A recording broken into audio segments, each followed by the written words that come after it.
কিছু না বলে উঠে চলে যায় রুম থেকে। আর সেই রাতেই পাড়ি জমায় সুদূর কানাডায়। কিন্তু কিছু জিনিস কি আর চাপা যায়? রুমের সিসি ক্যামেরায় রেকর্ড হয়ে যায় কিছুক্ষণ আগের সেই জঘন্য ঘটনাটা। কিছুক্ষণ আগের ঘটনা। বিয়েবাড়ির চারিদিকে আনন্দ উল্লাসে ভরপুর। গান বাজনা, লাইটিংয়ের আলো সারা বাড়ি জুড়ে। আজ চৌধুরী বাড়ির বড় ছেলে ঈশান চৌধুরীর বিয়ে।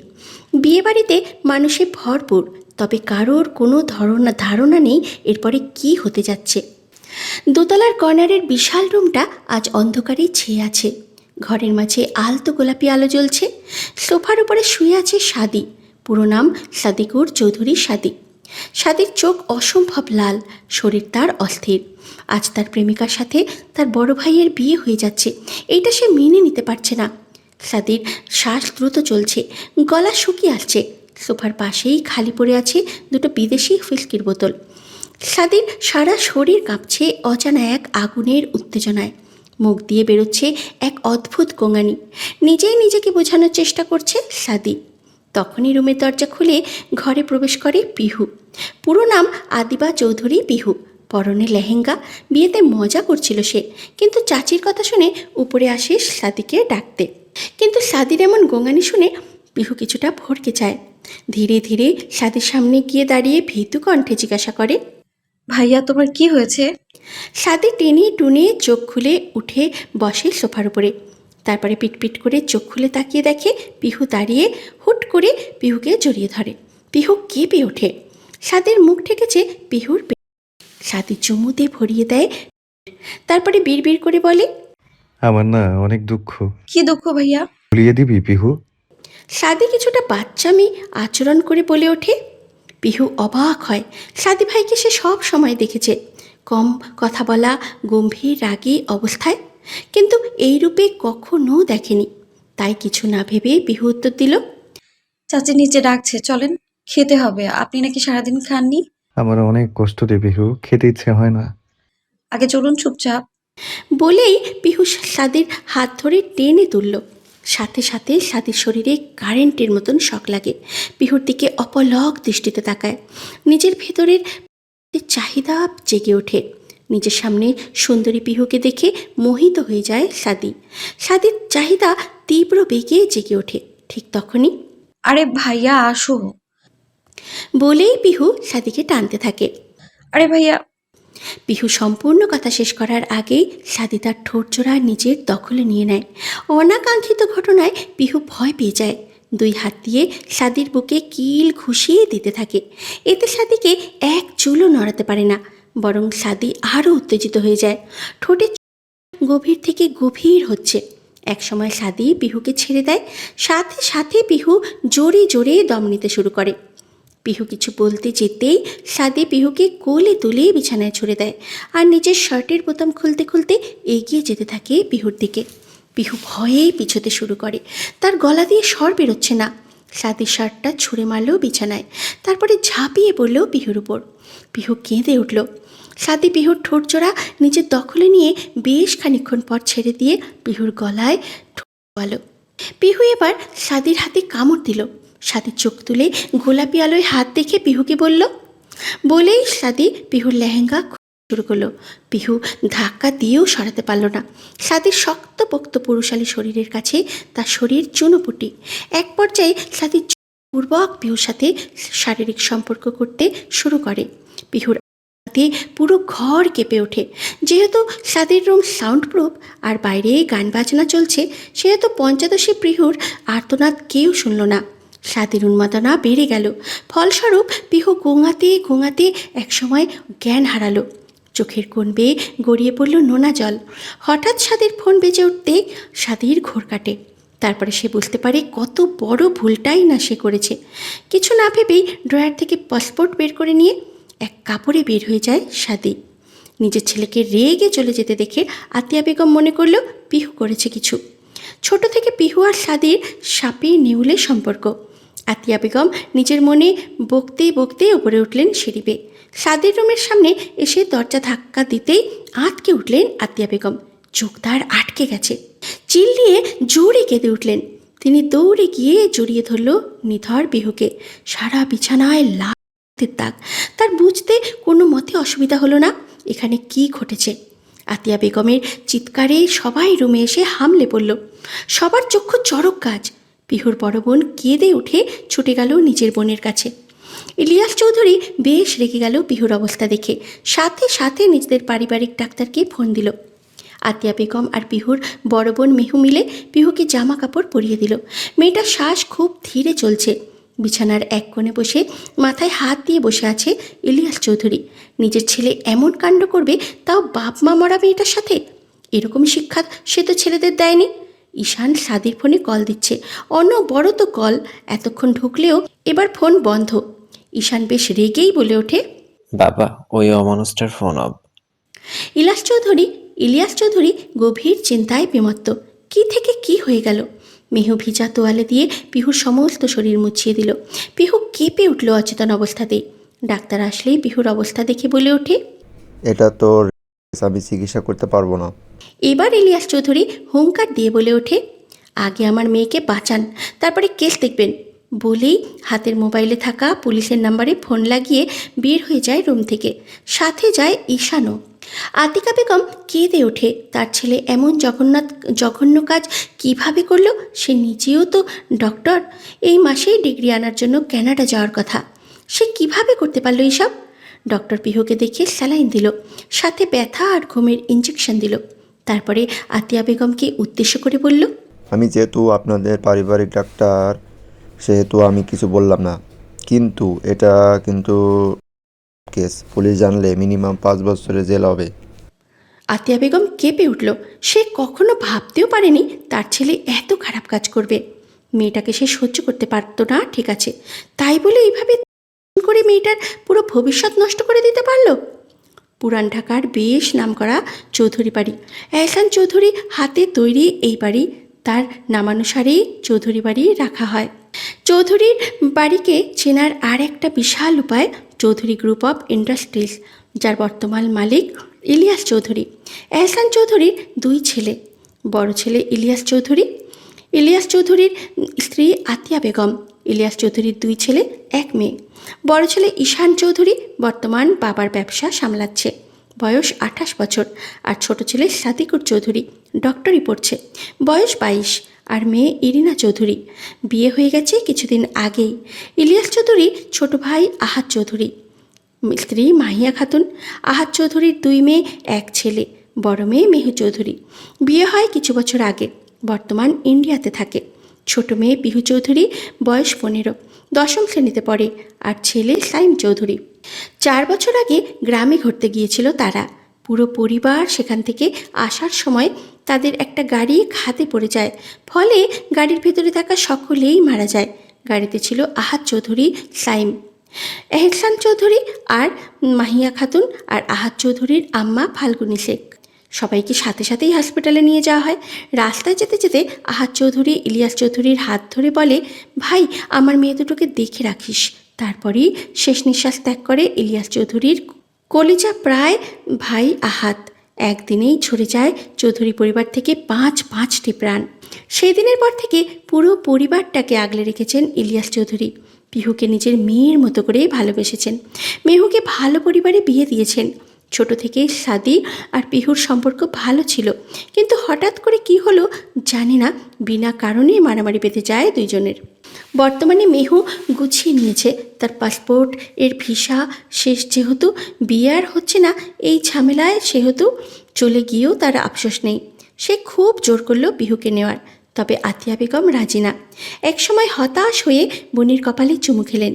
তার নিষ্পাপ বোনটার সব শেষ। রাগে চোখ জ্বলে উঠল। আতিয়া বেগমকে জড়িয়ে ধরে মেহু কেঁদে উঠল। তার খুব একা লাগে, তবুও মেয়েদের আসল ঠিকানা শ্বশুরবাড়ি। তাই আর দেরি না করে পিহুর খেয়াল রাখতে বলে রুম থেকে বেরিয়ে গেল। মেহুর গন্তব্য এয়ারপোর্ট। ইলিয়াস চৌধুরী নিচে এসে মেইন দরজা থেকে বের হতে যাবে, ঠিক তখনই একটা ছেলে এসে দাঁড়ালো তার সামনে, হাতে একটা খাম। ইলিয়াস চৌধুরী কিছু বলার আগে ছেলেটি বলে ওঠে, ইলিয়াস চৌধুরীকে একটু ডেকে দেবেন। ঈশান এতক্ষণ কিছু না বলে পাশে দাঁড়িয়েছিল। এখন সে বেশ জোরেই রাজবাড়ি কণ্ঠে বলে উঠল, শাদি কই? ভাই তো একটু আগে এটা আমার হাতে দিয়ে বললেন দিয়ে আসতে আপনাদের কাছে।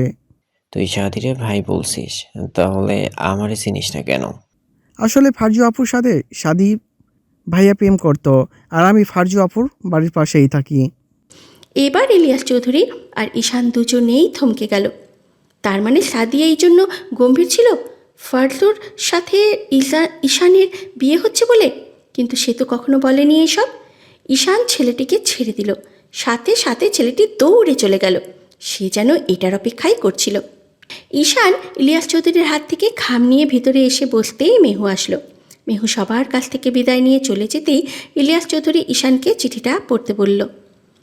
ঈশান চিঠির ভাঁজ খুলে দেখে দুটো চিঠি। প্রথম চিঠিটা হাতে নিয়ে খুলে পড়া শুরু করলো ঈশান। প্রিয় আব্বু, জানি আজ আমি কত বড় ভুল করে ফেলেছি। কখনো মাফ করবো কিনা জানি না, তাও মাফ করে দিও। আমি জানি চিঠিটা তুমি পড়বা না, ভাইয়া পড়বে। আমি কানাডায় চলে যাচ্ছি। যদি মনে হয় বা মনে চাই কোম্পানির শেয়ারের কানাডার অংশটুকু আমাকে দিয়ে দিও, আর না দিলেও লাগবে না। আমি ডক্টরি শেষ করছি, প্রায় 3 বছর লাগবে। তোমার স্বপ্ন পূরণ করব। আমার আমার ভুলের জন্য মাফ করে দিও। আম্মুকে দেখে রাখিও, আমি ঠিক থাকবো। আমি সব ঠিক করে নিয়েছি। আমার কোনো যোগাযোগ পাবে না, খুঁজলেও। তবে একদিন তোমাদের সামনে আসবো এক চরম সত্যি নিয়ে, ইনশাল্লাহ। ভালো থেকো। এটি তোমার এখনকার অপদার্থ। চিঠিটা পড়ে ঈশান ইলিয়াস চৌধুরীর দিকে তাকালো। ইলিয়াস চৌধুরী শান্ত কণ্ঠে বললেন, পরের চিঠি পড়ো ঈশান। আবার পরের চিঠিটুকুও পড়া শুরু করলো। ফারজুরে আমি সেই ক্লাস 10 থেকে ভালোবাসি, আর আজ তোর সাথে বিয়ে হলো। ওরে কখনো ভাবি হিসাবে মানতে পারবো না, তাই খুব রাগ উঠেছিল।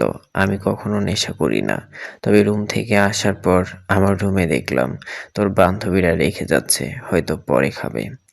আমি কষ্ট বলতে খেয়ে ফেলেছি, আর জানি না। আর যখন আমি নিজের মধ্যে আসলাম তখন দেখলাম আমি পিউকে করে ফেলেছি। ভাইয়া, তুই তো জানিস আমি কেমন।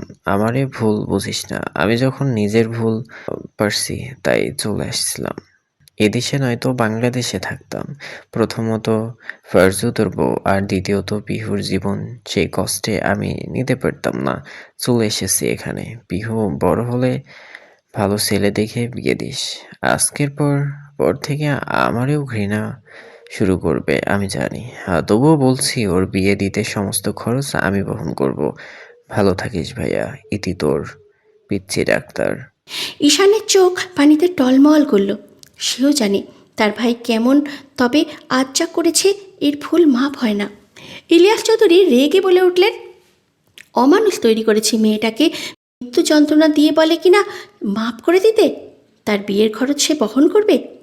এদিকে সাদি এয়ারপোর্টে আছে, সব কিছু পার করে এবার প্লেনে গিয়ে বসলো। কিছুক্ষণ যেতেই প্লেনটি রানওয়ে ছেড়ে আকাশের মেঘের মাঝে হারাতে লাগলো। শত শত যাত্রী, শত রকমের স্বপ্ন। সাদি চোখের উপরে হাত দিয়ে সিটে হেলান দিতেই ভেসে ওঠে পিহু সেই কান্নার দৃশ্য।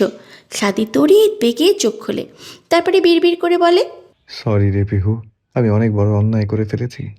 তবে একদিন আমি ফিরবো, তোর জীবন থেকে হারানো সব কিছুর বদলা নিব। তুই আমায় ঘৃণার খাতায় রেখে হলেও মনে রাখিস। সাদি দীর্ঘশ্বাস ছাড়ল। আজ থেকে তার নতুন করে জীবন শুরু। পিহুর মুখটা সব সময় ভাসছে তার মনে। সাদি এক দৃষ্টিতে সিটের পাশে জানলার দিকে তাকালো। রাতের আকাশে চারিদিক অন্ধকার। সাদি চোখের উপরে হাত রেখে ঘুমিয়ে গেল। ভালোবাসা শুধু 4 অক্ষরের শব্দ নয়, এতে মিশে থাকে শত শত অনুভূতির জীবনের রাজ্য। সবসময় এই ভালোবাসা নামক অনুভূতি প্রকাশ করা যায় না, বা প্রকাশ করতে গেলেও বিবেক বাধা দেয়। 2 মেরুর 2 জীব কি এক হতে পারবে? ভালোবাসার সৃষ্টি হবে তাদের হৃদয়ে। একজনের মনে যখন ভালোবাসার ফুল ফুটে উঠেছে প্রিয় মানুষকে নিজের করে নেওয়ার তাড়নায়, অপর পাশের মানুষটাও ঠিক তার থেকে দ্বিগুণ ঘৃণা নিয়ে বেঁচে আছে। কিছু মানুষের কাছে ভালোবাসা নিতান্তই তুচ্ছ, আবার কিছু মানুষের কাছে ভালোবাসা মানে নতুনভাবে বেঁচে থাকার অনুপ্রেরণা। ভালোবাসা আসক্তি থেকে কারো কারো কাছে ভয়ঙ্কর রূপ নেয়। কেউ বা আবার ভালোবাসার অভিনয় করে নিজের পুরনো সত্যতার কারণে রিভেঞ্জ নেয়। এইসব বিদেশি কালচারে সাধারণ বিষয়, তবে বাঙালিদের কাছে ভয়ানক ব্যাপার। এত এত কথার মাঝে আরও একটা অনুভূতি আছে, সেটা এক প্রকার একতরফা ভালোবাসা বা অনসাইট লাভ। সবার মনে একটা ভালো থাকার অনুভূতি থাকে। দেখতে দেখতে কেটে গেছে 3টে বছর, বদলে গেছে যাবতীয় সময়ের সব। চৌধুরী বাড়ির পরিস্থিতিও বদলে গেছে। যে ইলিয়াস চৌধুরীর কথায় পুরো চৌধুরী বাড়ির মানুষ কাঁপত, সেই ইলিয়াস চৌধুরী আজ বিছানা শয্যায়। আগের মতো নেই চৌধুরী বাড়ির সাজসজ্জা। বাড়িটা কেমন মনমরা হয়ে গেছে। প্রায় 2 বছর আগে ঈশান বউ নিয়ে কোম্পানির 50% শেয়ার নিয়ে আলাদা হয়ে গেছে। এদিকে এতদিন সাদির সাথে কারোর যোগাযোগ ছিল না। হঠাৎ 1 সপ্তাহ আগে যোগাযোগ হয়। সাদি নিজের বাবার এমন করুণ কথা শুনে সাথে সাথে 2 দিনের মধ্যে ক্যানাডার ভিসা রেডি করে দেয়। সেই ছোট্ট পিহু এখন 18 বছরের যুবতী। অষ্টাদশের হৃদয়ে প্রথম প্রেমের ছোঁয়া লেগেছে কেবল। 2 বছর আগে যখন ঈশান বাড়ি থেকে চলে যাচ্ছিল, তখন ইলিয়াস চৌধুরী স্ট্রোক করেন। কিন্তু ঈশান একবার পিছু ফিরে তাকায়নি। নিষ্ঠুরের মতো বাড়ি থেকে চলে গিয়েছিল। পিছনে রেখে গিয়েছিল অসুস্থ বাবা, অসহায় মা আর ছোট্ট পিহুকে। ইলিয়াস চৌধুরীর সেদিন থেকে দুর্দিন শুরু হয়। কোম্পানি লসে ডুবতে থাকে। সে সাদিকে কোনো শেয়ার দেয়নি কোম্পানির। যদিও চৌধুরী গ্রুপ অফ ইন্ডাস্ট্রিজের একটা শাখা কানাডাতেও আছে। ভাগ্যক্রমে সেই ছেলে আজ ইলিয়াস চৌধুরী সুস্থ করার জন্য হাত বাড়িয়েছে। ভালোবাসা হুট করে বসন্ত বাতাসের মতো আসে, যার হৃদয়ে দোলা লেগে যায়। কলেজ ক্যাম্পাসের সরু রাস্তা দিয়ে হেঁটে চলেছে পিহু আর জেরিন। জেরিন পিহুর বেস্ট ফ্রেন্ড। কলেজ থেকে পরিচয় তাদের।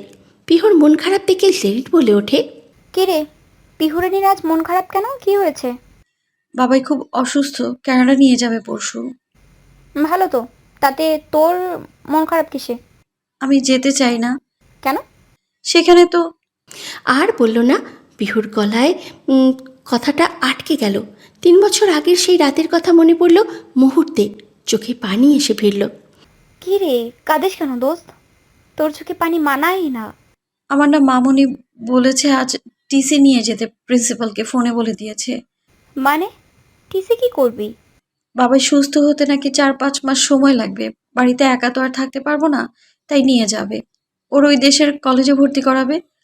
ওখানে না তোর ভাই আছে শুনছিলাম। হুম।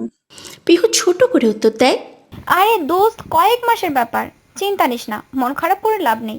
তুই বল, টিপস কবে দিবি? কিসের টিপস? এই যে তুই কানাডা গিয়ে ঘুরবি, ওখানে নতুন কলেজ, ফ্রেন্ডস সব পাবি তার। ও দোস্ত, মন খারাপ করিস না প্লিজ। জেরিন মন মরা হয়ে বলে তারও খারাপ লাগছে। পিহু চলে গেলে সে একা হয়ে যাবে। তবে সে জানে পিহুর বাবাই সুস্থ হওয়ার জরুরি। পিহুর বাবার সুস্থ হওয়ার জরুরি। পিহুর বাবাই এর জন্য পিহু খুব কাঁদে। তাই জেরিন নিজেকে শান্ত রেখে বলে ওঠে, পিহুরানি, এত মন খারাপ করিস না তো। পিহু এবার হুট করে জেরিনকে জড়িয়ে ধরে কলেজ ক্যাম্পাসের গাছের ছায়ায় দাঁড়ায়। পিহু একটু বেশি আবেগী, তবে কষ্ট লোকাতে ওস্তাদ। জেরিন কিছুটা পিছিয়ে যায়, পিহুকে জড়িয়ে রাখে। পিহুর মাথায় হাত রাখে। পিহুর পরনে কালো বোরখা আর হিজাব। পিহু কাঁদতে কাঁদতে বলে ওঠে, আমি তোকে আর নাবিল ভাইকে ছাড়া থাকতে পারবো না দোস্ত, আমার দম বন্ধ হয়ে যাবে। জেরিন পিহুকে একটু হাসানোর জন্য বলে, ও তাহলে এই ব্যাপার, পিহুরানি নাবিল্লারে মিস করছে, আমাকে না। পিহু এবার মুখ উঠিয়ে মুহূর্তেই রাগী ভাব নিয়ে বলে, আমি তোর সাথে মজা করেছি। জেরিন চোখ ছোট ছোট করে বলে, পিহু তুই রাগলেও কিউট লাগে, ওই জন্য ক্রাশ বয় নাবিল্লা তোর প্রেমে হাবুডুবু খায়। পিহু এবার রেগে নিজের হাতে থাকা ছোট ব্যাগটা জেরিনের দিকে ছুঁড়ে দিয়ে হাঁটা শুরু করে। জেরিন জোরে জোরে হাসতে শুরু করে। সে জানে পিহুকে আরেকটু ইমোশনাল রাখলে মেয়েটা সেন্স হারাবে। একটা বাজে অভ্যাস পিহুর। তাই তো জেরিন টপিক চেঞ্জ করে পিহুকে একটু রাগিয়ে দিল। সে জানে পিহুর রাগ তার উপরে 5 মিনিটের বেশি কাজ করবে না। তাই সে পিহুকে প্রিন্সিপাল রুমের দিকে যেতে দেখে সেও পিহুকে ডাকতে ডাকতে তার পিছু নিল।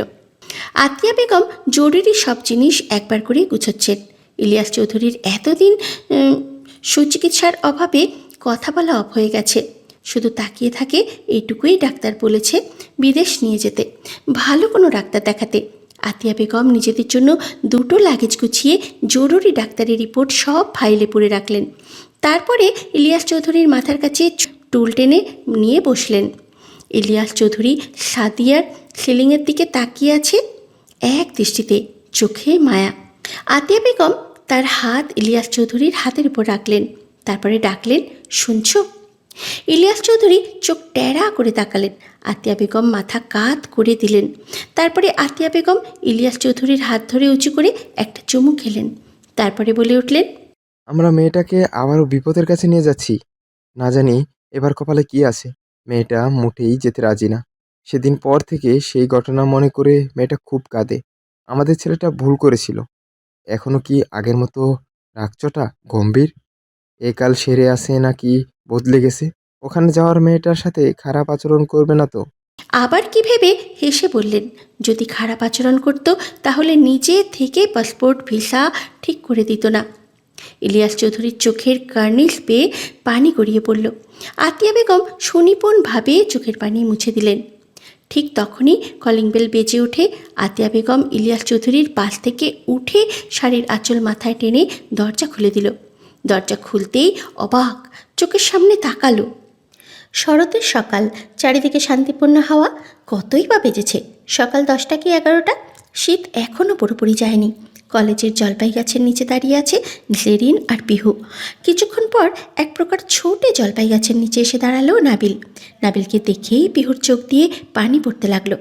কাল রাতে কলে সব কথা হয়েছে। আজ সন্ধ্যে 7টায় পিহুদের ফ্লাইট, তাই নাবিলের সাথে দেখা করতে এসেছে। নাবিলকে পিহু অসম্ভব ভালোবাসে, তবে সেও চায় পিহুর বাবা ঠিক হোক।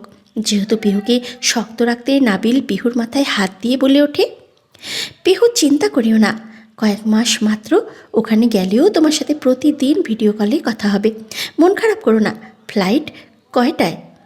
পিহু চুপচাপ দাঁড়িয়ে রইল, কোনো কথা বলল না। রীতিমতো ফুঁপিয়ে উঠছে মেয়েটা। নাবিল জেরিনের দিকে তাকাতেই জেরিন বলে ওঠে, আজ সন্ধেয়। নাবিল দীর্ঘশ্বাস ফেলে, তারও যে খুব কষ্ট হচ্ছে, তবে পিহুর সামনে প্রকাশ করলে এক্ষুনি কেঁদে কুটে ভাসাবে মেয়েটা।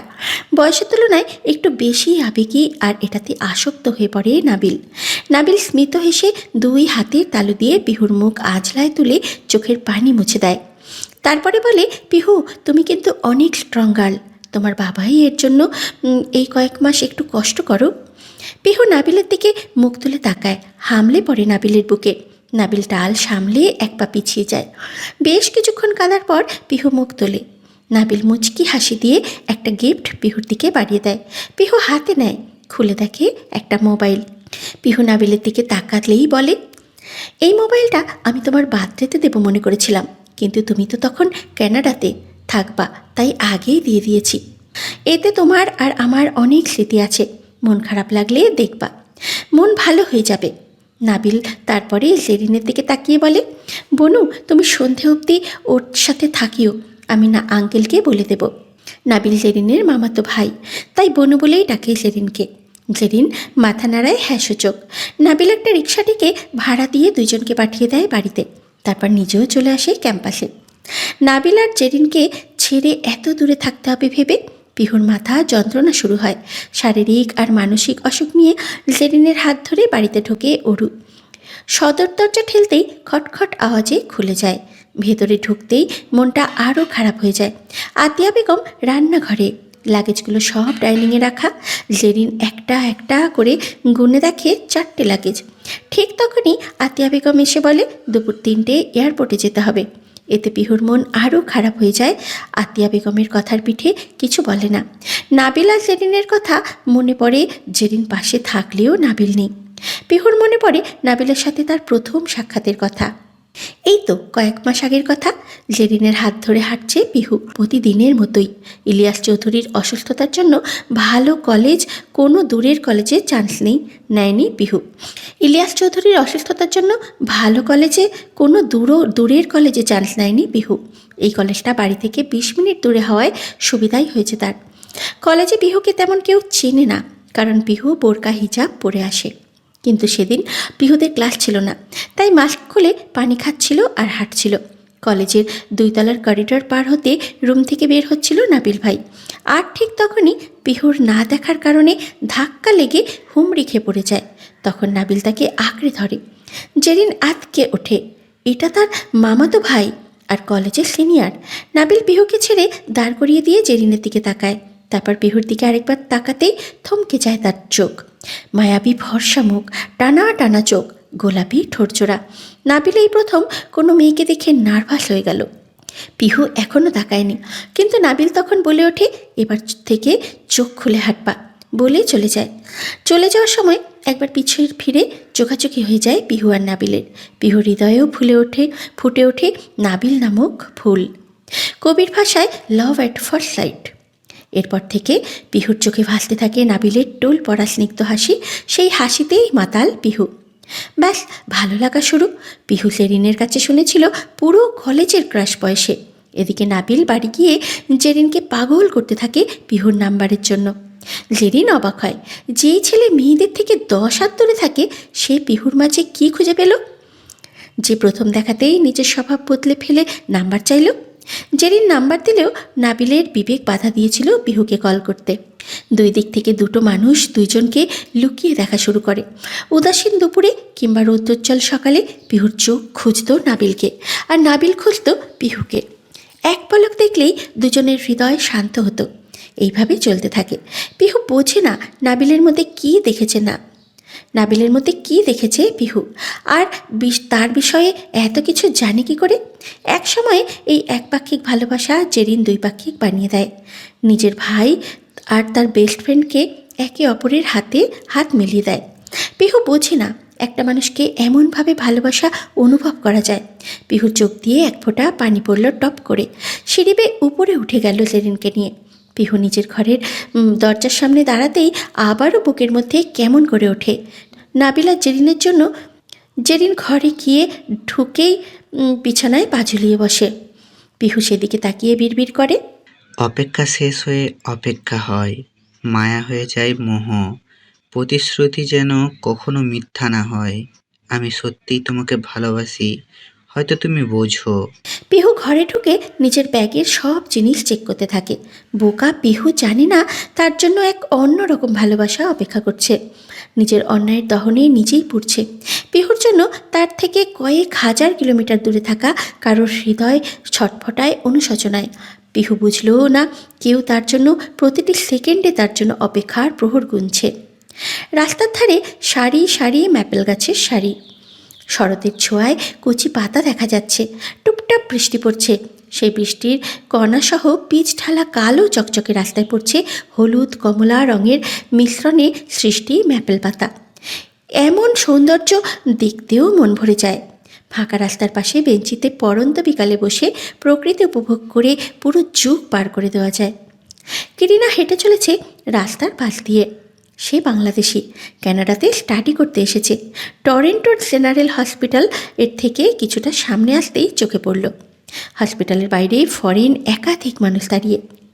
কেরিনা বিস্ময়সূচক চাহনি নিয়ে সামনে এগোতেই দেখতে পেল কয়েকজন স্টেজে দাঁড়িয়ে আর একজনকে অ্যাওয়ার্ড দিচ্ছে। পরপর 3 জন অ্যাওয়ার্ড প্রাপ্ত হলো। সবার গলায় স্বর্ণের মেডেল। একজন মাইকে বলে ওঠে, the best cardiologist who graduate from the University of Talent of the Year, Dr. Sadi Chaudhary. চারিদিকে করতালি পড়ে গেল। সাদি চৌধুরী সবার সামনে হাত নাড়িয়ে ভালোবাসা প্রকাশ করলেন। কিরিনা অবাক হয়ে তাকিয়ে আছে। পুরুষটি অত্যন্ত গম্ভীর মুখে একচিলতে হাসি, একটু বেশি ফর্সা, ধূসর রঙের চোখের মণি সাদা ত্বকের সাথে অদ্ভুতভাবে মানিয়ে গেছে। হাতে সাদা ডাক্তারি ল্যাবকোট, হাতে ভাঁজ করে স্টেজ থেকে নিচে নেমে আসে। সাথে মানুষ তাকে ঘিরে ধরে। এতে সাথী প্রচুর বিরক্ত হয়। সে ভিড় ঠেলে এগিয়ে যায় পার্কিং এরিয়ার দিকে। কিরিনা এখনও তাকিয়ে আছে। সাদা শার্টের উপরে 2টো বোতাম খোলা, সিল্কি চুলগুলো স্টাইলিশভাবে সেট করা। প্রথম দেখাতেই মেয়েরা কুপোকাত হতে সক্ষম। সাদি পার্কিং এরিয়া থেকে বেরিয়ে নিজের ব্ল্যাক মার্সিডিজ নিয়ে এগিয়ে চলল তার বাড়িতে। সাদির বাড়ি শহর থেকে বেশ ভিতরে নিরিবিলি অঞ্চলে। 2 তলা বিশাল ডুপ্লেক্স বাড়ি। সে ডাক্তারি পাশাপাশি নিজের একটা 75% শেয়ারের বিজনেস সামলায়। সাদি নিজের গাড়ি ফাঁকা রাস্তায় আনতেই বাম হাত থেকে গাড়ির স্টিয়ারিং চেপে ধরে ফুল স্পিডে দিল। ক্ষণিকের মধ্যে হাওয়া হয়ে গেল সাদির ব্ল্যাক মার্সিডিজ। চোখের সামনে থেকে মিলিয়ে গেল মুহূর্তেই। দুপুর 2:20 আতিয়া বেগম তাড়াহুড়ো করে গুছিয়ে নিলেন। বাইরে গাড়ি এসে দাঁড়িয়েছে। পিহু নিজের অশান্ত মন নিয়ে গাড়িতে গিয়ে বসে জেরিনকে নিয়ে।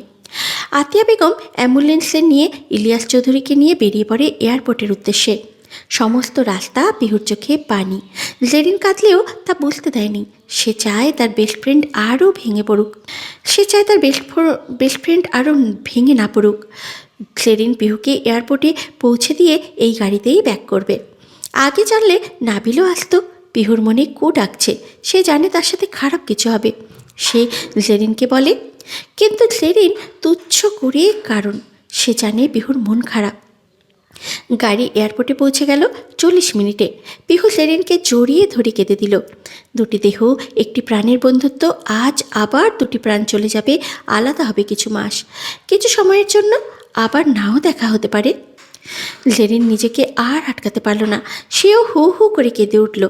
আতিয়া বেগমের ফোন পেয়ে জেরিনকে ছেড়ে দিয়ে পিহু এয়ারপোর্টের ভেতরে ঢুকে গেল। জেরিনও গাড়িতে উঠে চলে গেল বাড়িতে। চোখে তার পানি, মনটা তার খারাপ। ইলিয়াস চৌধুরীকে ইতিমধ্যে ইমার্জেন্সি ফ্লাইটে তুলে দেওয়া হয়েছে। পিহুদের ফ্লাইট আধ ঘন্টা পরে। আর কিছুক্ষণ পরে ছেড়ে যাবে এই দেশ। ছোটবেলায় হারিয়ে ফেলা বাবা মা, বান্ধবী, প্রিয় মানুষ নাবিল ভাই, প্রিয় কলেজ ক্যাম্পাস, সবাইকে ছেড়ে নতুন এক দেশে পাড়ি দেবে পিহু। এটাই নিয়তি। অচেনা দেশ, অচেনা মানুষের ভিড়ে এই ছোট্ট পিহু কি সার্ভাইভ করতে পারবে? কি আছে তার সামনের জীবনে? পিহুর ভাবনার মাঝেই মাইকে অ্যানাউন্সমেন্ট হলো তাদের ফ্লাইটের। আতিয়া বেগমের হাত ধরে ইমিগ্রেশন শেষ করে প্লেনে চেপে বসলো পিহু। জানালার সাথে সিট পড়ায় বাইরে খোলা পিছঢালা আলো জ্বলা এয়ারপোর্টের রাস্তা টের পেল। প্লেন সময় মতো আকাশে উড়াল দিল। সময় খুব দ্রুত চলে যায়। এই যে 24 ঘন্টা আগেও পিহু এয়ারপোর্টের ভেতরে চেয়ারে বসে বপরিং হয়ে অপেক্ষা করছিল, আর এখন মোটা পশমের জ্যাকেট পরে থরথর করে কাঁপছে। সাদি তাদের নিতে এসেছিল, কিন্তু এসে ইলিয়াস চৌধুরীকে নিয়ে হসপিটালে চলে গেছে। গাড়ি দিয়ে গেছে তার বেস্ট ফ্রেন্ড ফাহাদের কাছে। আতিয়া বেগম আর পিহু গাড়িতে চেপে বসল। ফাহাদ গাড়ির ভিউ মিররে পিহুকে এক পলক দেখল। পিহু গাড়ির ভেতরে এসে কাঁপাকাঁপি থামল। শুকনো শরীরে টরন্টো শহরের ঠান্ডা অতি মাত্রায় বেশি অনুভব করছে পিহু। এদিকে পিহু প্রায় 24 ঘন্টা জার্নিতে বড্ড কাহিল। কোনো কিছু তেমন খায়নি। আতিয়া বেগমের ঘাড়ে মাথা রেখে ঘুমিয়ে গেল পিহু। আতিয়া বেগম আসলো, তবে তাকে আর পিহুকে দেখলো সোজা ফাহাদকে পাঠিয়ে দিয়ে ইলিয়াস চৌধুরীকে নিয়ে সে অ্যাম্বুলেন্সে করে হসপিটালে চলে গেল। কিন্তু আতিয়া বেগম দুশ্চিন্তায় ভুগছে। পিহুর সাথে যদি আবার খারাপ কিছু হয়, তারপর নিজের মনেই হাসে। তার ছেলে তো মাপ চেয়েছে, আর এত বছরে নিশ্চয়ই বদলে গেছে। আতিয়া বেগম পিহুকে নিয়ে চিন্তিত। আর এদিকে পিহু কি সুন্দর ঘুমাচ্ছে। আতিয়া বেগম পিহুর মাথাটা কোলের উপরে নিয়ে চুলে হাত বোলাতে লাগলেন। সারা রাস্তা ফাহাদ কোনো টু শব্দ করেনি। আতিয়া বেগমের মনে হলো ছেলেটা রোবট, তবে ডাক্তারদের মতো পোশাক পরা থাকায় তিনি বুঝতে পারলেন ছেলেটা ডাক্তারও। টরন্টো শহর থেকে আরও প্রায় 1.5 ঘন্টা গাড়ি চলল। নির্জন হাইওয়ে, চারিপাশে পাহাড়। কিছুক্ষণ পর পর 2-1টা প্রাইভেট কার চোখে পড়ছে। আতিয়া বেগম জানালার কাছ দিয়ে দেখল চারিপাশে উঁচু নিচু পাহাড়, একটা কার শোরুম আর একটা কফি শপ, আর সারি সারি উইন্ডমিল। তবে এতেই আতিয়া বেগমের মন ভরে গেল। সোজা পাহাড়ি রাস্তাগুলো চকচকে।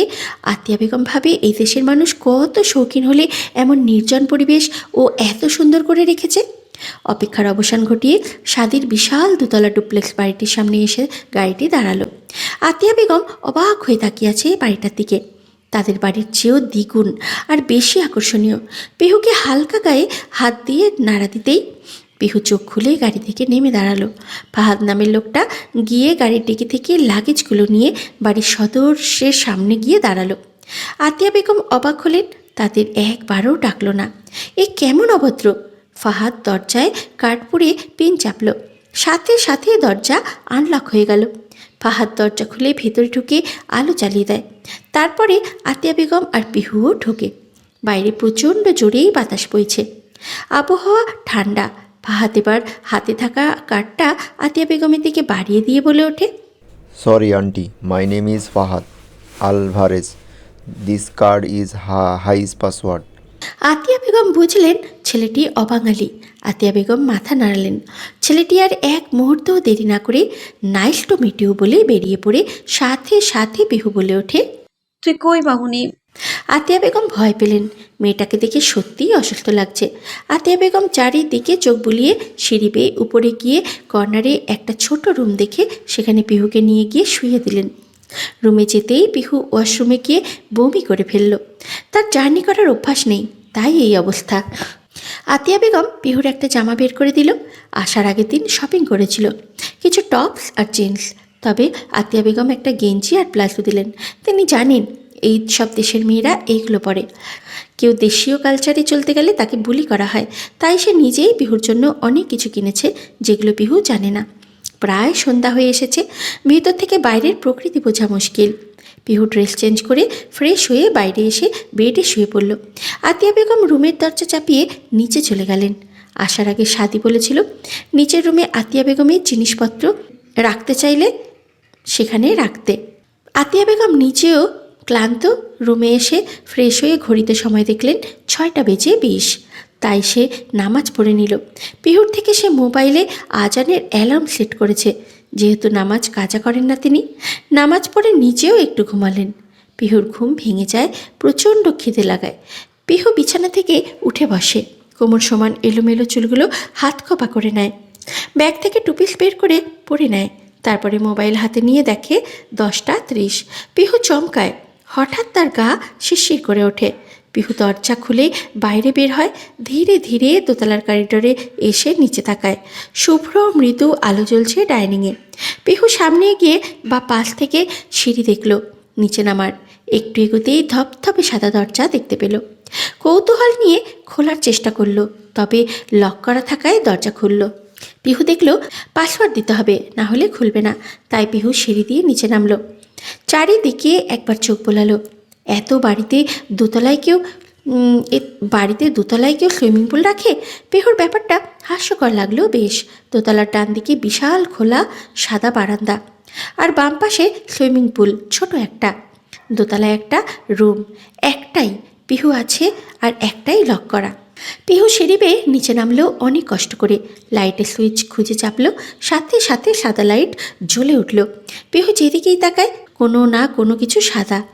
একপাশে কিচেন, বাড়ির দক্ষিণ সাইডে সোফা রাখা, পাশে বিশাল কাচের দেয়াল। ভেতর থেকেই বাইরে সব দেখা যাচ্ছে। সোফার সামনে টিভি, সিঁড়ির পাশে আরও দুটো রুম, একটা লাইব্রেরি আর একটা বেডরুম। পিহু বুঝল বাড়ির মানুষটি বই পড়ে। পিহু প্রায়ই তার মুখে ভুলে গেছে, তবে তার প্রতি ঘৃণা আজও বেড়ে কয়েকশো গুণ হয়েছে। চারিদিকে তাকিয়ে দেখল কিচেনের সামনে ডাইনিং টেবিল, টেবিলের উপরে ফলের ছুরি, পাউরুটি আর জ্যাম। পিহুর খিদে থাকায় চেয়ারে বসে পাউরুটিতে জ্যাম লাগিয়ে খেলো এক কামড়। তবে বাঙালি মেয়েদের কি এতে পেট ভরে? পিহু আনিকা বেগমকে খুঁজতে তার রুমে গেলেন। গিয়ে দেখল রুম ফাঁকা, ওয়াশরুম আছে ভেবে খানিকক্ষণ বসে রইল। যখন দেখল বের হচ্ছে না, সে পুরো বাড়ি খুঁজল, পেল না। পিহুর মন ভয়ে সিটিয়ে গেল। অচেনা এক বাড়ি, এত রাত, তার ভিতরে খিদে পেয়েছে। ফোন দেবে কী করে? এদেশে সিম নেই, কারো নাম্বারও জানে না। হঠাৎ ফোন বাজার আওয়াজ শুনল। পিহু ছুটে এসে দেখল বাইরে টিভির টেবিলের পাশে ল্যান্ডফোন বাজছে। পিহু ধরার আগেই কেটে গেল। মুহূর্তেই আবার কল এলো। পিহু রিসিভ করতেই ওপাশ থেকে আতিয়া বেগম বলে ওঠে, পিহু মা। পিহু ফুপিয়ে ওঠে। আতিয়া বেগম উৎকণ্ঠা হয়ে বলে, কি হয়েছে মা, ভয় পেয়েছিস? খুঁজে পাচ্ছি না কেন, আমার ভয় করছে খুব। বলেই পিহু কেঁদে দেয়। তুই ঘুমিয়েছিস বলে আর ডাকি নাই। তোর বাবাকে ভর্তি করাবে আর একজন সাথে থাকতে হবে, তাই তো চলে আসলাম। তোর ভাই তো ডাক্তার, সে তো আর থাকতে পারবে না। আমার নিয়ে যাও মামুনি, আমার ভয় করছে। পাগলি মেয়ে, তুই এমন করলে কি হবে বলতো? তোর বাবার সুস্থতা হতে হবে তো, দোয়া কর। আমি কাল সকালে এসে ঘুমিয়ে যাব। পেশেন্টের সাথে একজন বেশি থাকতে পারে না মা, আমায় একটু বুঝো। আচ্ছা। পিহু মন খারাপ করে বলে, শোনা মা, মামুনি।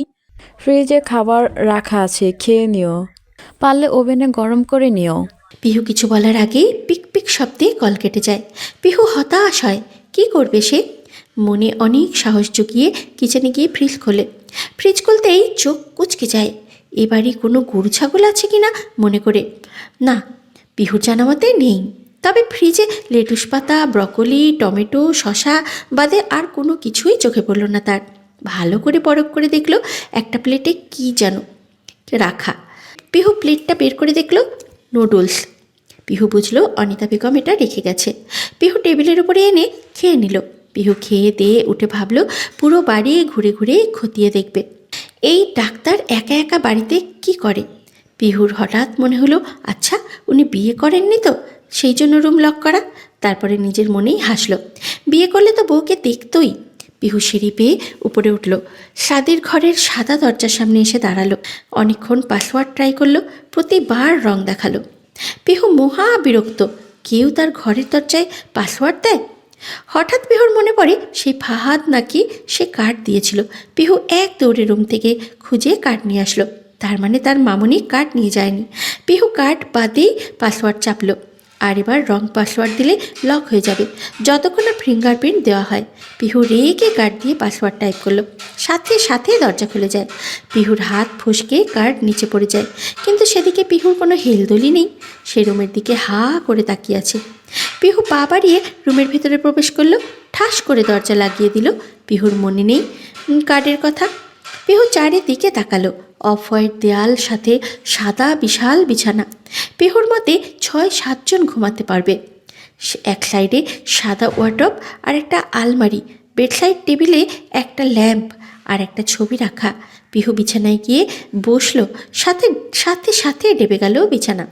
পিহু বুঝলো বিছানা খুবই নরম। এত নরম বিছানায় মানুষ ঘুমায় কিভাবে? পিহু হাত দিয়ে ছবিটা তুলে নিল। ছবিটা দেখে বোঝা যাচ্ছে হাতে আঁকানো একজন পুরুষের, চোখে চশমা, হাতে গিটার। পিহুর খুব চেনা মনে হলো। পিহু খুব ভালো করে মনে করে দেখলো, না চেনে না। তবে ছবির নিচে ডেট দেখলো, আজ থেকে 7 দিন আগে ডেট। পিহু এখন বুঝলো ছবিটা যেই আঁকুক নতুন ছবি। তবে তার সাদি ভাইয়ের রুমে এই লোকের ছবি কেন? পিহু ছবির নিচে ছোট্ট করে লেখা দেখলো ডক্টর সাদিকুর চৌধুরী। পিহুর মাথা ঘুরছে, অচেনা মানুষের নাম তার ভাইয়ের নামের সাথেই মেলে। যদিও সাদিকে পিহু ভাই বলে মানে না, তবে সম্মানের খাতিরে ভাই বলাই যায়। তার মতে ভাইয়েরা কখনো এত খারাপ হয় না যতটা সাদি পিহুর সাথে হয়েছিল 3 বছর আগে। পিহুর চোখে পানি জমে, সুনিপুণভাবে মুছে উঠে দাঁড়ায়। ঘরের এক সাইডে সোফা রাখা, তার সামনে টি টেবিলের একটা ফ্লাওয়ার ল্যাম্প। পিহু মনে মনে ভাবলো মানুষ ডাক্তার হলে সারা ঘর ডাক্তারি জিনিসে ভরা থাকবে। ও মা, এই ঘরে তো কিছুই নেই। পিহুর সন্দেহ লাগে যে সে আসলে ডাক্তার তো। পিহু এবার রুম থেকে বের হতে চায়। দরজার পাসওয়ার্ড দিতেই রং লেখা আসে, সাথে সাথে রুমের কারেন্ট অফ হয়ে যায়। পিহু ভরকে যায়, তাকিয়ে দেখে লাল আলোয় স্পষ্ট লেখা use fingerprint with unlock this ডোর। পিহু হাতে মোবাইল চালাতে গেলে হঠাৎ কিসে ধাক্কা খেয়ে ঠাস করে পড়ে যায়। পিহু উপরে তাকিয়ে দেখে কিছুই নেই, উড়নায় পা বেঁধে পড়ে গিয়েছিল। মোবাইলের ফ্ল্যাশ চালিয়ে উঠে দাঁড়াতে গেল, তবে উঠে দাঁড়াতেই পারল না। হয়তো দরজার সাথে ধাক্কা খেয়ে পায়ে লেগে ভালোই ব্যথা পেয়েছে। পিহু অন্ধকারে ভয় পায়, আবার অচেনা জায়গা। হাঁটুতে মুখ গুজে দরজায় ঠেস দিয়ে বসে পড়ল। ভয়ে কাবু করে ফেলেছে তাকে। চোখ বুজে গ্যাট হয়ে বসে রইল। এক সময় ঘুমিয়ে গেল সেইভাবেই। এখনও ভোর রাত। আতিয়া বেগম বাড়িতে এসেছে। সাদিকে পাঠাতে চাইলেও তার এমার্জেন্সি একটা হার্ট অপারেশন থাকায় আসেনি।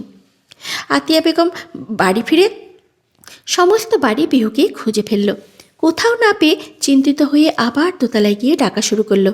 পিহু ঘর থেকে নিজেও চিল্লাচ্ছে, তবে রুম সাউন্ড প্রুফ হওয়ায় পিহু তো কথা পৌঁছালো না, আতিয়া বেগমের কানে পৌঁছালো না। আতিয়া বেগম ল্যান্ডলাইনে সাদিকে ফোন দিলেন, তবে কোনো রেসপন্স হলো না।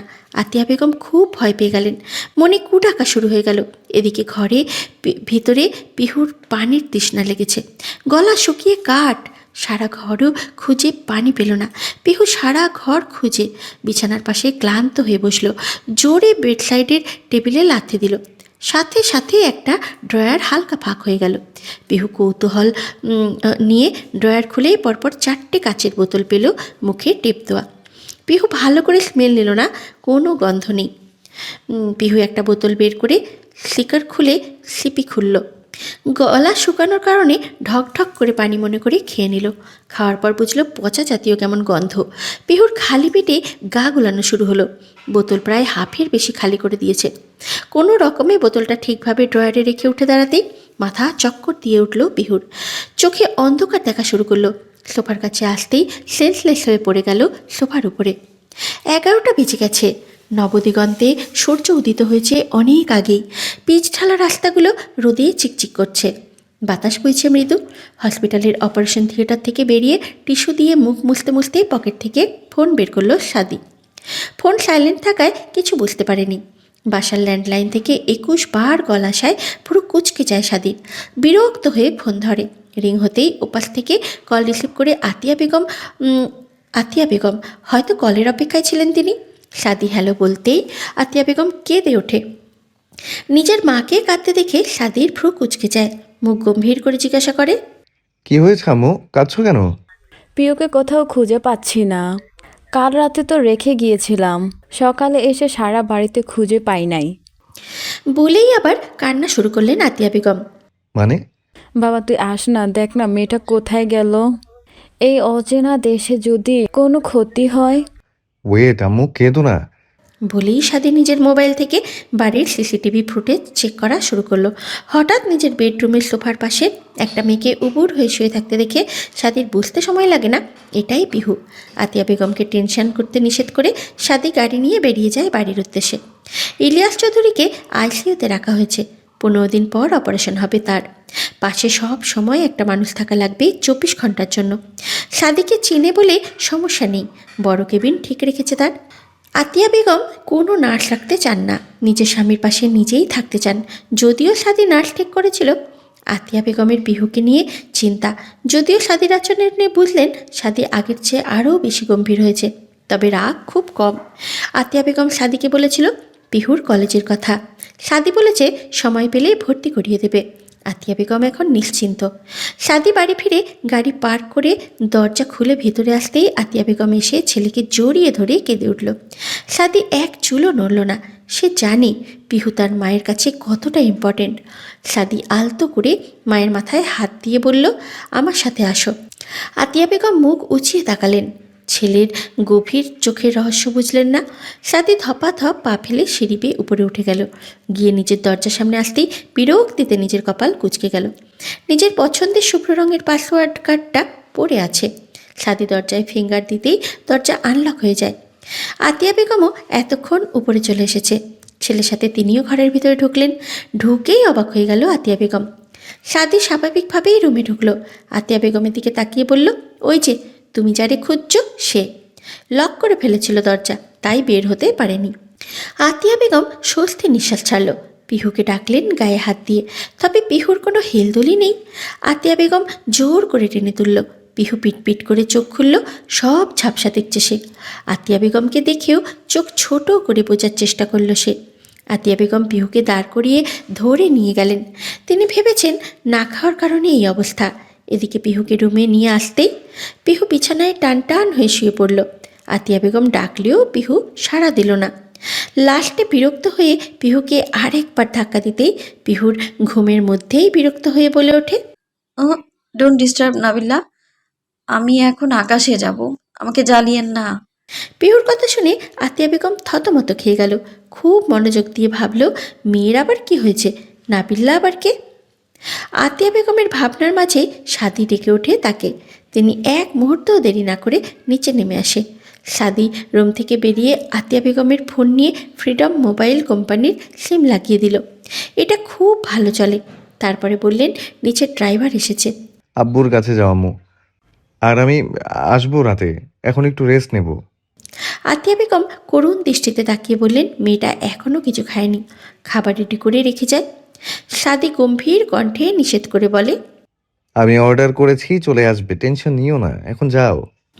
আতিয়া বেগম দরজা খুলে বেরিয়ে গেলেন হসপিটালের উদ্দেশ্যে। সাদি দীর্ঘশ্বাস ফেলে নিজের ঘরে গিয়ে দরজা লাগিয়ে দেয়। তারপরে ওয়াশরুমে গিয়ে লম্বা শাওয়ার নেয়। ওয়াশরুম থেকে বের হয়ে গলায় ঝোলানো টাওয়াল দিয়ে চুল মুছতে থাকে। পরনে ব্ল্যাক ট্রাউজার আর ব্ল্যাক টি শার্ট। সাদি বিছানার পাশে বসতেই দেখতে পেল বেড সাইডের টেবিলের ড্রয়ার খোলা। সাদি ভ্রু নাচায়। কিছু একটা অনুমান করে ড্রয়ার খুলে দেখে তার সন্দেহই ঠিক। অ্যালকোহল পান করেছে মেয়েটা। যদিও সাদির এইসবে কাজ হয় না বা সাদি সাধারণত এমন কিছুতে অ্যাডিক্টেড না, তবুও মেয়েটার উপরে এটা এফেক্ট পড়বে। সাদির ভাবনায় সাদি নিজেই বিরক্ত। কি উল্টোপাল্টা ভাবছে। সাদি ঘরের লাইট নিভিয়ে এসি লো করে দিয়ে বিছানায় শুয়ে পড়ে। চোখের উপরে হাত দিয়ে শুয়ে থাকে।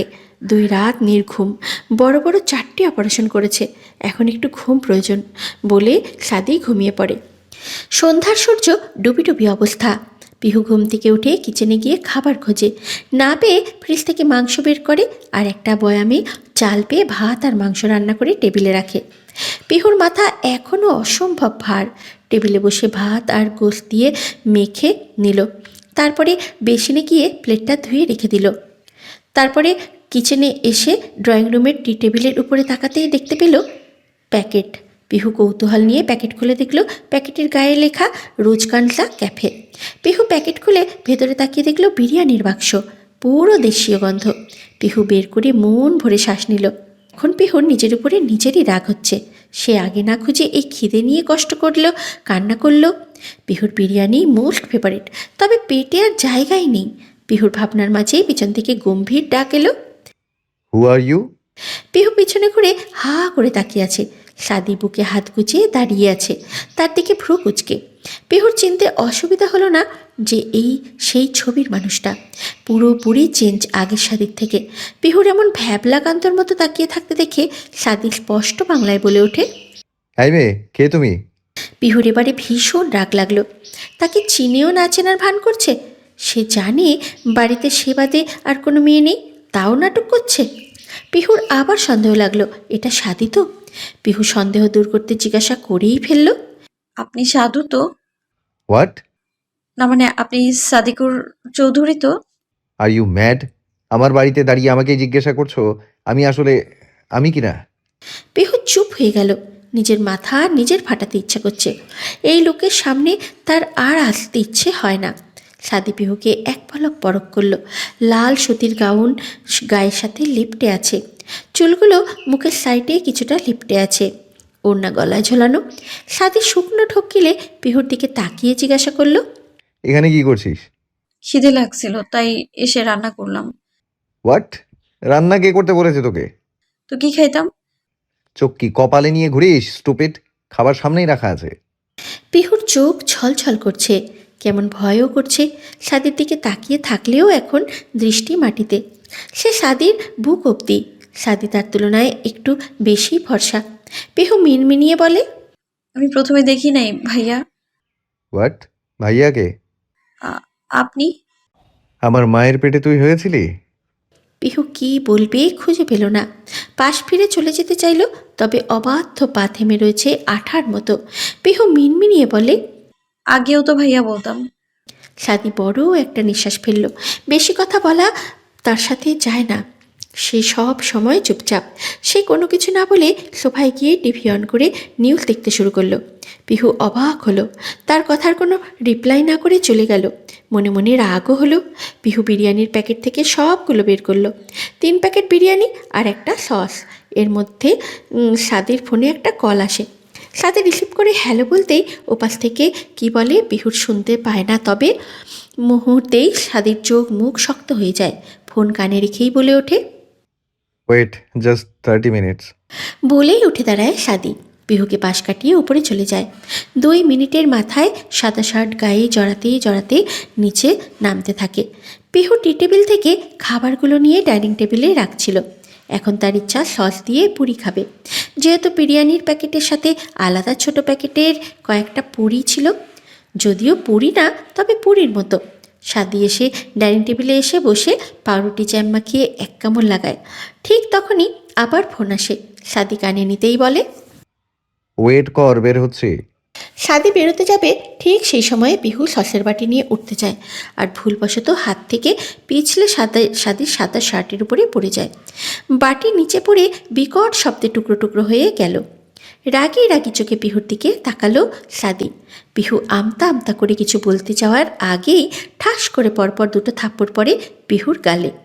পিহু কিছু বুঝে ওঠার আগেই ঠাস করে পড়ে গেল চেয়ারের উপরে। কপাল গিয়ে লাগলো টেবিলের উপরে। সাদি পিহুকে দাঁড় করিয়ে গাল চেপে ধরে বলে ওঠে, আর ইউ ম্যাড? কি করলি তুই এটা? জানিস এখন কত বড় মিটিংয়ে জয়েন করতে হতো? তোর এই কাজের জন্য আরও 10 মিনিটস ওয়েস্ট হবে। পিহুর মনে হচ্ছে গাল ছিঁড়ে শক্ত হাত ঢুকে ভিতরে চলে যাবে। পিহুর চোখ বেয়ে টপ টপ করে পানি পড়তে থাকে। সাথে সেদিকে দেখে বলে, স্টপ, আর এক ফোঁটা পানি পড়লে আর একটা থাপ্পড় দিব। সাদি বলেই সাদি এক প্রকারে ছুঁড়ে ফেলে পিহুকে। তারপরে গটগট পায়ে সিঁড়ি বেয়ে উপরে উঠে নিজের ঘরে গিয়ে ঠাস করে দরজা লাগিয়ে দেয়। পিহু সাদির দেওয়া ধাক্কা সামলাতে না পেরে উল্টে পড়ে, আবার কান্না চোখে সিঁড়ির দিকে তাকায়। থাপ্পড়টা বেশি জোরেই লেগেছে। পিহুর আপাতত সেদিকে মন নেই। পিহুর এখন ভাবনা, সসটা টেস্ট করার আগেই পড়ে গেল। নিশ্চয়ই অনেক বেশি মজা ছিল, তাই সে খেতে পারেনি। পিহু বিরিয়ানির এক বক্স খুলে খেতে শুরু করলো। খেতে পারছে না, বাম গালে অসম্ভব লেগেছে তার। সাদি ছাড়া আগেও তাকে কখনো কেউ মারেনি। পিহু কাঁদছে আর খাচ্ছে। পিহুর মতে কান্না করার সময় পাবো, খাওয়ার পর সারা দিন কাঁদবো, তবুও এখন বিরিয়ানি রেখে যাব না। এদিকে সাদি রুমে এসে দেয়ালে জোরে একটা ঘুষি মারল। গা থেকে সাদা শার্টটা এক টানে খুলে ফেলল। বোতামগুলো ছিঁড়ে ছুটিয়ে পিহুকে সে মারতে চায়নি। বোতামগুলো ছিঁড়ে গেল। পিহুকে সে মারতে চায়নি। ফ্রেন্ডের রাগ তার উপরে ছেড়েছে। একটু আগেই সাদির ফ্রেন্ড ফাহাদ কল করেছিল। ফাহাদের অনলাইন ফ্রেন্ড এই দেশে এসেছে স্কলারশিপে। এদিকে ফাহাদ নিতে না গিয়ে একটা ক্যাব পাঠিয়েছে, ফলে ড্রাইভিং করতে না পেরে অ্যাক্সিডেন্ট করেছে। এতে সাদির রাগ উঠে যায়। যদিও সামান্য বিষয়ে সাদির রেগে যাওয়ার বদভ্যাস আছে, তবে ফাহাদের জন্য তার বেশি রাগ। ছেলেটা পুরো বেয়াদব সাদির মতো, কোনো কাজ ঠিকমতো করে না, শুধু মেয়েবাজি ছাড়া। শুধু নিজেদের ফ্রেন্ড বলে কিছু বলে না। সাদি ফোঁস করে শ্বাস ছাড়ে। মনে মনে অনুশোচনা হয়। বিছানার পাশ থেকে মলম নিয়ে পিহুকে দেওয়ার উদ্দেশ্যে রুম থেকে বের হয়। পিহু ঠিক সেই সময় গরম কফি নিয়ে নাচতে নাচতে উপরে আসছিল। কিছু বুঝে ওঠার আগেই সাদির খালি বুক পেটের উপরে গরম কফি পড়ে। সাদি দাঁতে দাঁত চেপে সহ্য করে নেয়। পিহু চোখ মুখ খিচে দাঁড়িয়ে আছে। মগটাও বিকট শব্দে ভেঙে গেল। সাদি আর চুপ থাকতে পারল না। বুকের পাশ দিয়ে এক সাইড লাল রক্তবর্ণ হয়ে গেছে। অতিরিক্ত ফর্সা হয় স্পষ্ট ফুটে উঠেছে। সাদি ঠাস চড় বসায় পিহুর গালে। একই গালে আবার চড় লাগায়। পিহু এবারে ফুপিয়ে কেঁদে ওঠে। সাদি সেদিকে তাকিয়ে বলে, তোর কি মাথায় সমস্যা? যা পারছিস সব আমার গায়ে ফেলছিস, স্টুপিড। বলেই রুমে ঢুকে ওয়াশরুমে চলে যায়। তারপরে ঝর্ণার নিচে দাঁড়িয়ে রাগ কন্ট্রোল করতে থাকে। এদিকে পিহু একইভাবে দাঁড়িয়ে আছে। সে কি ইচ্ছে করে ফেলেছে নাকি? তাই বলে এইভাবে মারবে? পিহুর আতিয়া বেগমের কথা খুব মনে পড়তে থাকে। কাঁদতে কাঁদতে রুমের দিকে পা বাড়ায়। ঠিক তখনই পিহুর চোখ দিয়ে পানি পড়ছে অনবরত। যে মানুষটা কে সে ঘৃণা করেছে, নাম অবধি শুনতে পারেনি এত বছর, আজ তার সামনেই তার বাড়িতে থাকতে হচ্ছে, তাও আবার তার হাতের মার খেয়ে। পিহুর মন বিষিয়ে উঠল। পিহুর চোখ দিয়ে পানি ঝরছে। মনে শুধু একটা কথাই বাজছে, উপরে যিনি আছেন তিনি মাফ করলেও আমি আপনাকে মাফ করব না।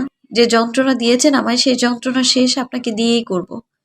পিহুর মন দুর্বল, তবে একটু বেশি চঞ্চল। এখানে আসার আগে ফ্লাইটে বসে আতিয়া মাথায় হাত দিয়ে কসম কাটিয়ে নিয়েছেন যেন পিহু সাদির সাথে ভালো আচরণ করে আর পুরনো কোনো কথা না তুলে পড়াশোনায় ফোকাস করতে। বাবাই সুস্থ হলেই চলে যাবে, তাই পিহু চুপচাপ। তবে ঘৃণায় শরীর বিষিয়ে যাচ্ছে। পিহু ওয়াশরুম গিয়ে আয়নাতে তাকাতেই দেখতে পেল 5 আঙুলের ছাপ স্পষ্ট তার বাম গালে। পিহুর খুব রাগ হলো। না, সাদের উপরে না, নিজের গালের উপরে। সাবান নিয়ে চর বসা জায়গায় ইচ্ছা মতো ঘষতে থাকলো। যেখানে 5 আঙুলের ছাপ ছিল সেখানে এখন পুরো গাল লাল টকটকে হয়ে গেছে। এবার পিহুর গাল জ্বলা শুরু হলো। পিহু থেমে গেল। পিহু মুখে পানি নিয়ে আয়নায় তাকালো। বাম গাল স্পষ্ট লাল টকটকে হয়ে আছে, ফর্সা হয়ে বেশি বোঝা যাচ্ছে। পিহুর চোখও লাল, কান্নার কারণে মুখটাও লাল। পিহুর চোখ বুজে একটা দীর্ঘশ্বাস নিয়ে ওয়াশরুম থেকে বেরিয়ে টাওয়েল দিয়ে মুখ মুছে বিছানায় চলে গেল। টাওয়েল দিয়ে মুখ মুছে বিছানায় গিয়ে বসলো। সাদি রুমে এসে নিজের হাতের দিকে তাকালো। টাওয়েলটাও লাল। তাহলে এই মেয়েটার মুখে কেমন লেগেছে? সে একজন ডাক্তার হয়ে কিভাবে একটা বাচ্চা করছে। সাদির ভেতরে অনুশোচনা জন্মালো। পকেটে হাত দিতেই হাতের সামনে চলে আসলো সাদির হাত মুঠ খুলে মোবাইল সিম দেখলো। এটা সে পিহুর জন্য রেখেছে। কাল থেকে পিহুর কলেজ। সাদি কলেজের প্রিন্সিপালের সাথে কথা বলে সব ঠিক করে রেখেছে। কাল কাগজ জমা দিয়ে কাল থেকে ক্লাস শুরু। সাদি কি মনে করে আবার রুম থেকে বেরিয়ে গেল। পিহুর রুমের সামনে এসে নক করতে ইতস্তত বোধ করছে, তাও সাহস জুগিয়ে রুমের দরজায় জোরে ঠেলা দিতেই ভিতর থেকে পিহু দরজা খুলে দিল। আকস্মিক দরজা খোলায় টাল সামলাতে না পেরে সাদি ঠাস করে পিহুর উপরে পড়ল, পাকা মেঝেতে। সাদি দ্রুত নিজের হাত পিহুর মাথার পেছনে দিল, সাথে সাথে দুজনেই পড়ে গেল। পিহু জোরে চিল্লিয়ে উঠল,